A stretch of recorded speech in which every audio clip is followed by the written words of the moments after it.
On August 28, 2008, a powerful explosion killed 2 workers and injured 8 others at the Bayer Crop Science plant in Institute, West Virginia, just outside of Charleston, the state capital.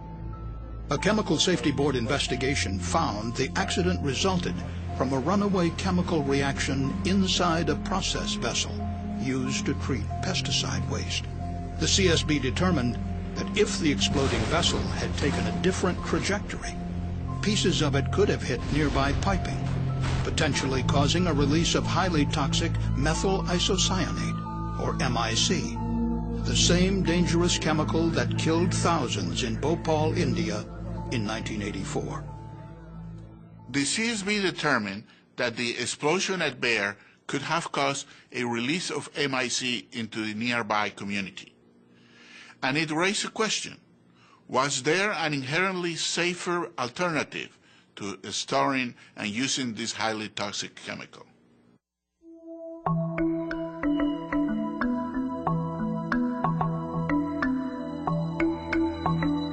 At the direction of Congress, the CSB commissioned the National Academy of Sciences, or NAS, to study the feasibility of reducing or eliminating the inventory of MIC stored at the Bayer plant. The NAS study explored how the concept of inherent safety could be applied at the Bayer facility. Dr. Dorothy Zolans directs the NAS's Board on Chemical Sciences and Technology, which assembled a diverse panel of experts to conduct the study. Inherently safer process assessment is a tool that can allow a company's employees, engineers, and corporate officials to take a fresh look at how to carry out their business in a way that would not only be safer, but would also perhaps be better in terms of other business decisions. Industry experts generally describe 4 main approaches to inherently safer design.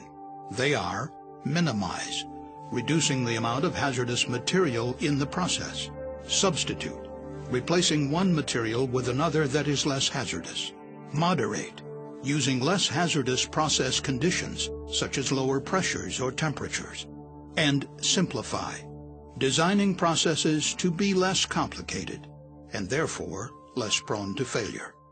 Inherently safer design is a philosophy for design and operation of any technology, including chemical processing. It's not a specific technology or a set of tools and activities, but it's really an approach to design, and it's a way of thinking.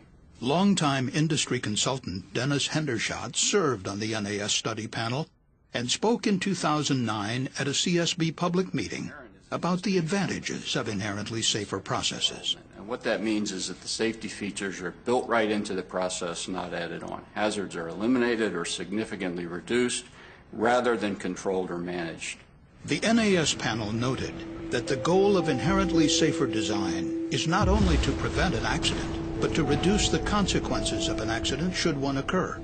That helps make emergency preparedness efforts more focused and effective.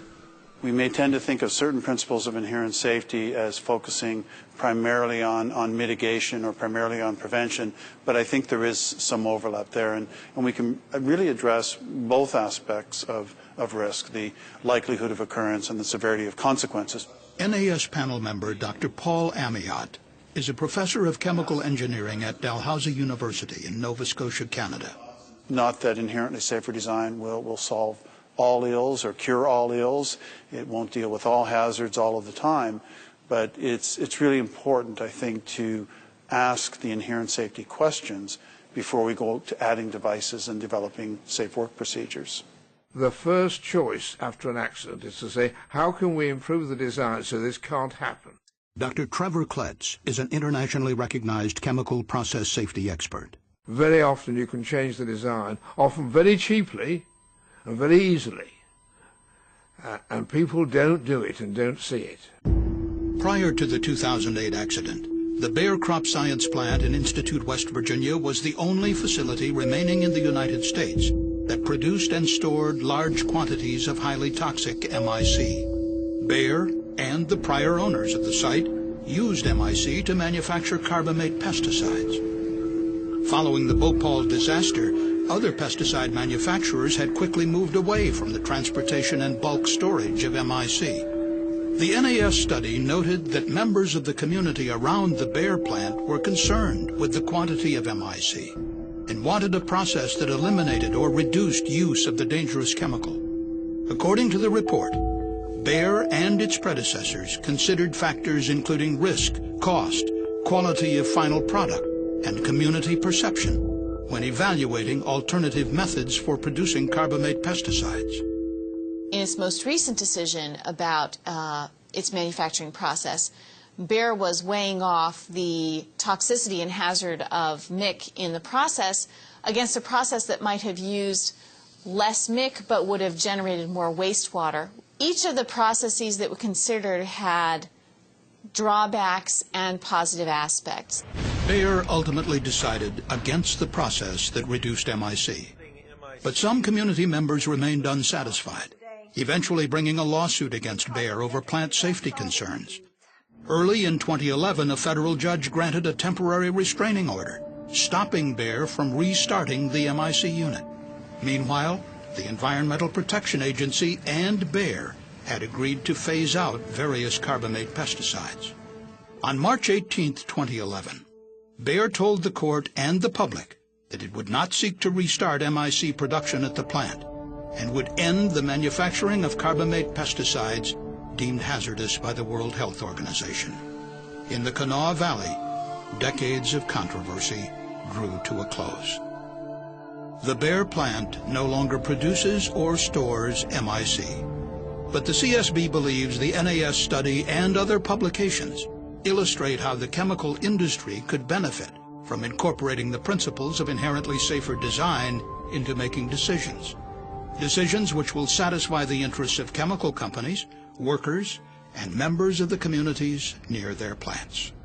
Inherently safer process assessment is important and can be useful to companies because it is a way of continually examining and assuring that a company is making the best choices in the processes that it uses.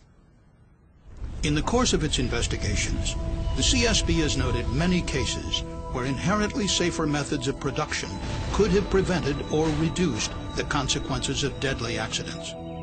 In a 2011 journal article, Professor Amiot noted over 90 implicit references to using inherently safer technology in existing CSB reports. And the CSB has made several major recommendations advocating inherently safer alternatives.